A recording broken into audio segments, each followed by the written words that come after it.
Let's turn now and focus on our key matter this morning, which is, of course, the latest call about restructuring. We've got our guests in Abuja. Markwe?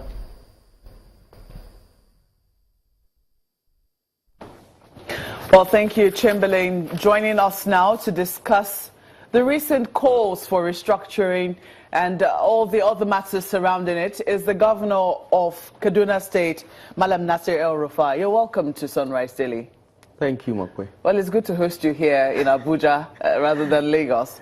But, you know, these calls have been getting louder. Only recently, we heard eminent Nigerians, eminent elder statesmen, you know, joining that call. That was also just right after former head of state, Ibrahim Babangida, also added his voice to the call for restructuring.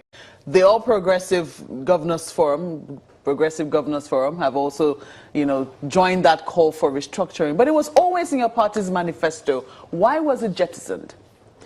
No, it was not jettisoned. In fact, I think that this administration under President Buhari has done more in practical terms, not rhetoric, about federalism than previous administration put together. Those that talk about restructuring see it as largely political opportunism, in my opinion, rather than practical reality. And I'll give you examples.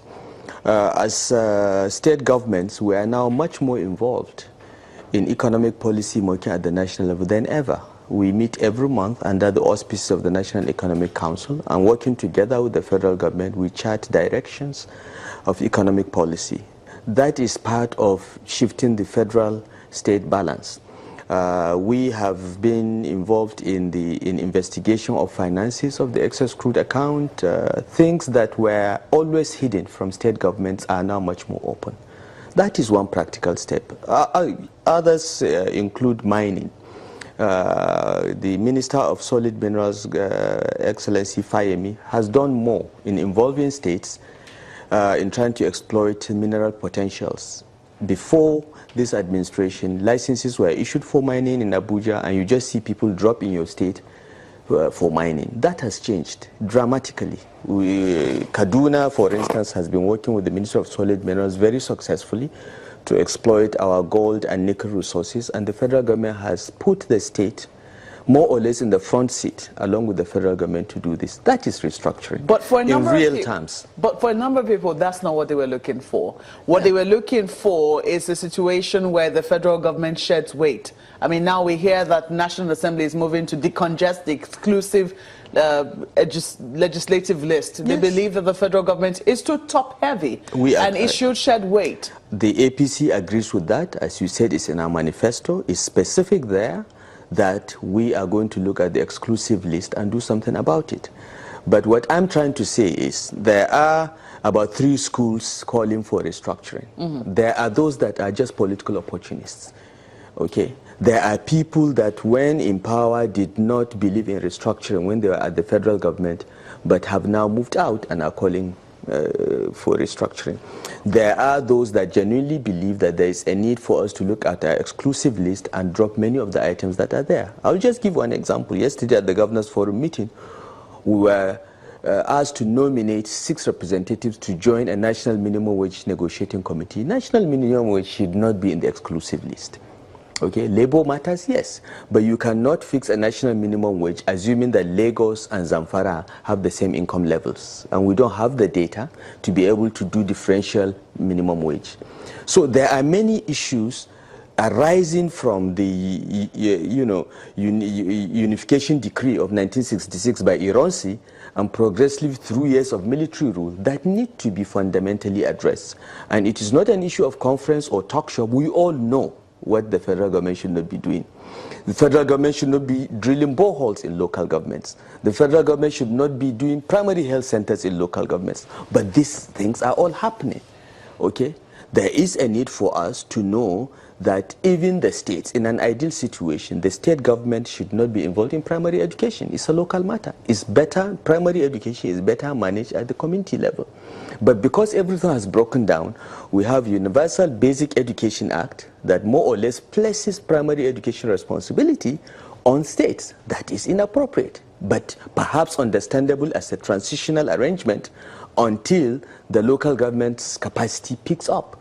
These are very, very serious issues that should not be politicized, that we should engage in a national self-reflection to look at what has happened between 1966 and to date and roll back. You say that there are three different groups of people who Yes. are calling for restructuring. Yes. But so people will also say that restructuring means different things to different people. They totally are not just content with just decongesting, say, the exclusive list of the federal government. It is a first step. They want more. When you decongest the list, you also must look at the revenue sharing formula. It all comes from responsibility versus what comes to take care of that responsibility, in my opinion. So in the opinion of the Progressive Governors Forum, what precisely does restructuring entail for them? For us, restructuring means first, look at the federal-state balance. Our constitution requires two tiers of government, recognizes two tiers of government, states and the federal government. Okay?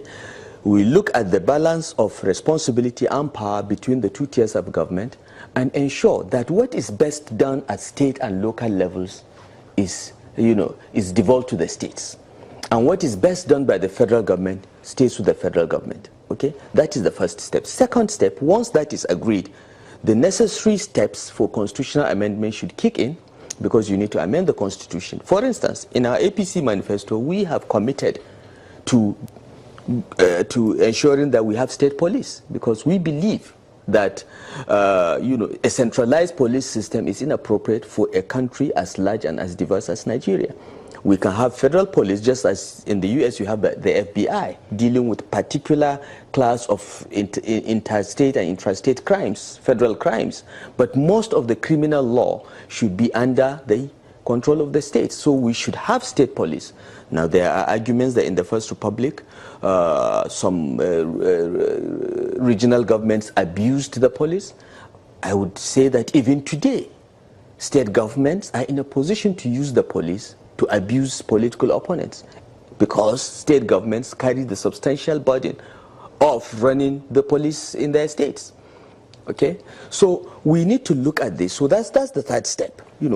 Get the balance, and then the second step. The third step is then to look at the revenue allocation formula, and try to inject some kind of balance and equity tied to the responsibilities each tier of government is going to share. This is our conception. This is how we see it, and it is all articulated in our manifesto.